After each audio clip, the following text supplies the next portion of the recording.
Kakulangan ng railings sa gilid ng kalsada sa barangay Malabago, Mangaldan, Pangasinan, problema ng ilang residente at motorista. Sundan sa report.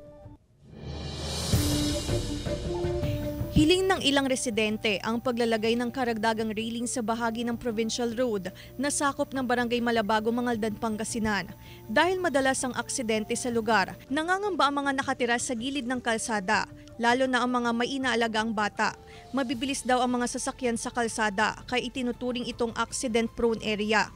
Grabing pangamba po, ma'am. Dahil kulang po sa mga opo. Kaya dapat pong mapalagyan po, ma'am, para sa mga bata rin po, ma'am. Iwas disgrasya po. Para yung mga tao hindi basta tatawid. Kasi kung tatawid sila baka may madisgrasya. Ayon sa barangay, pinag-aaralan na nila ang paglalagay ng railing sa ilang pangunahing kalsada upang maiwasan ng disgrasya. Makikipag-ugnayan daw sila sa LGU at DPWH. Bukod sa railings, plano rin nilang magpasa ng ordinansa ukol sa pagbabawal na pagparada ng mga sasakyan sa gilid ng kalsada.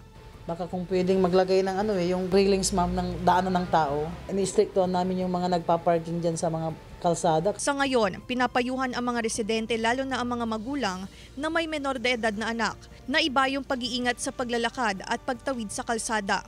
Kasama si Ron Alistair Taniedo, Claire Lacanilaw Dungka, One North Central Luzon.